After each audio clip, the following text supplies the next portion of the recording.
ಆಕಾಶವಾಣಿ ಹಿಂದೋಳ ರಾಗದಲ್ಲಿ ದೋಸೆಗಳ ಘಮ ಘಮದಿ ಸಕ್ಕರೆಯ ಸರಿಸಿ ಸವಿಯುವ ಅಡುಗೆ ಆರೋಗ್ಯ, ಅಡುಗೆ ಮಾಡುವ ವಿಧಾನ ಕುರಿತ ಕಾರ್ಯಕ್ರಮ.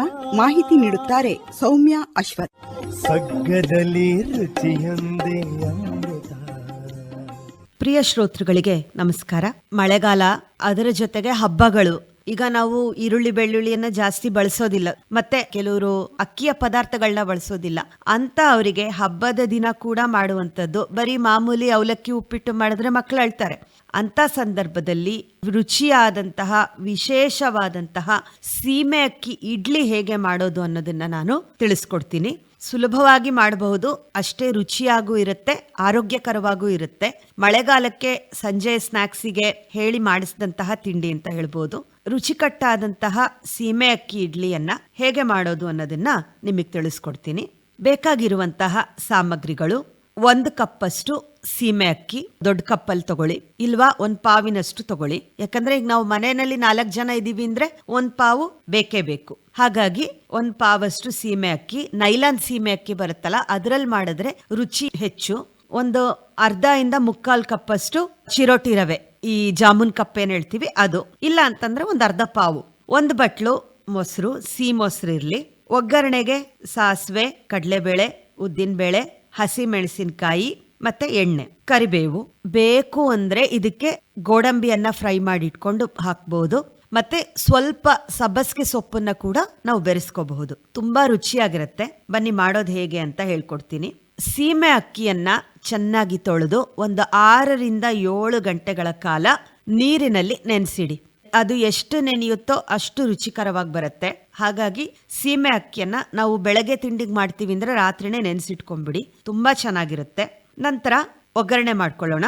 ಅಗಲವಾದ ಬಾಂಡ್ಲೆಗೆ ಎಣ್ಣೆಯನ್ನ ಹಾಕಿ ಸಾಸಿವೆ, ಜೀರಿಗೆ, ಕಡಲೆಬೇಳೆ, ಉದ್ದಿನಬೇಳೆ, ಹಸಿ ಮೆಣಸಿನಕಾಯಿ ಪೇಸ್ಟು, ಕರಿಬೇವಿನ ಸೊಪ್ಪನ್ನ ಹಾಕಿ ಒಗ್ಗರಣೆ ರೆಡಿ ಮಾಡ್ಕೊಳ್ಳಿ.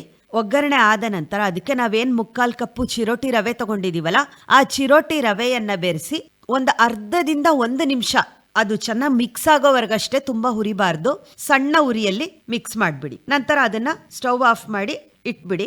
ಅದು ಸ್ವಲ್ಪ ತಣ್ಣಗಾಗಬೇಕು, ಬಿಸಿನಲ್ಲಿ ಮಾಡಬೇಡಿ. ಒಗ್ಗರಣೆ ತಣ್ಣಗಾದ ನಂತರ ಅದಕ್ಕೆ ನೆಂದಂತಹ ಸೀಮೆ ಅಕ್ಕಿಯನ್ನ ಹಾಕಿ, ರುಚಿಗೆ ತಕ್ಕಷ್ಟು ಉಪ್ಪು ಮತ್ತೆ 1 ಬಟ್ಲು ಮೊಸರನ್ನು ತಗೊಂಡಿರ್ತೀವಿ, ಮೊಸರನ್ನ ಹಾಕ್ಬಿಟ್ಟು ಚೆನ್ನಾಗಿ ಮಿಕ್ಸ್ ಮಾಡಿ. ಇಡ್ಲಿ ಹಿಟ್ಟಿನ ಹದಕ್ಕೆ ಬರಬೇಕು, ಸ್ವಲ್ಪ ಗಟ್ಟಿನೇ ಇರಲಿ, ಗೊತ್ತಾಗುತ್ತೆ ನಿಮಗೆ. ಇಡ್ಲಿ ಹಿಟ್ಟಿನ ಹದಕ್ಕೆ ಬರೋ ಹಾಗೆ ಹಿಟ್ಟನ್ನ ರೆಡಿ ಮಾಡಿಬಿಟ್ಟು 10 ನಿಮಿಷ ನೆನಿಲಿಕ್ ಬಿಡಿ. ತುಂಬಾ ಹೊತ್ತೇನು ಬೇಡ, ನಮಗೆ ನೆನೆಯೋದು ಬೇಡ ಅಂದ್ರೆ ಕೂಡ್ಲೇನು ಮಾಡ್ಕೋಬಹುದು, ಆದ್ರೆ ನೆಂದ್ರೆ ಸಾಫ್ಟ್ ಆಗುತ್ತೆ ಇಡ್ಲಿ.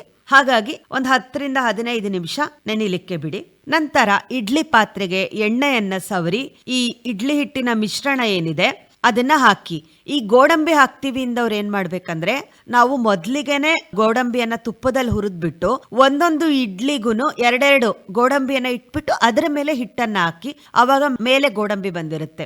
ಅದೇ ರೀತಿ ಸಬ್ಬಸಿಗೆ ಸೊಪ್ಪನ್ನು ಅಷ್ಟೇ, ಗೋಡಂಬಿ ಜೊತೆಗೆ ಚೂರ್ ಇಟ್ಬಿಟ್ಟು ನಂತರ ಇಡ್ಲಿ ಹಿಟ್ಟನ್ನ ಹಾಕಿದ್ರೆ ಇಡ್ಲಿಯ ಮೇಲೆ ಅಲಂಕಾರಿಕವಾಗಿ ಗೋಡಂಬಿ ಮತ್ತೆ ಸಬ್ಬಸಿಗೆ ಸೊಪ್ಪು ಕಾಣುತ್ತೆ. 10 ರಿಂದ 15 ನಿಮಿಷ ಹಬೆಯಲ್ಲಿ ಇಡ್ಲಿಯನ್ನ ಬೇಯಿಸಿ ಕಡಲೆ ಚಟ್ನಿ ಜೊತೆಗೆ ಸವಿದರೆ ಅಥವಾ ಬೆಣ್ಣೆ ಜೊತೆಗೆ ಸವಿದರೆ ಈ ಸೀಮೆ ಅಕ್ಕಿ ಇಡ್ಲಿಯ ರುಚಿಯೇ ಬೇರೆ, ಮೆರುಗನ್ನ ಕೊಡುತ್ತೆ ನಮ್ಮ ಒಂದು ಊಟ ತಿಂಡಿಗೆ ಅಂತ ಹೇಳ್ಬೋದು.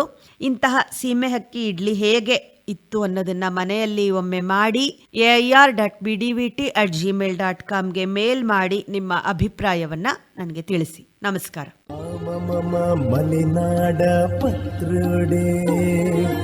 ಇದುವರೆಗೂ ಅಡುಗೆ ಆರೋಗ್ಯ, ಅಡುಗೆ ಮಾಡುವ ವಿಧಾನ ಕುರಿತ ಕಾರ್ಯಕ್ರಮ ಕೇಳಿದ್ರಿ.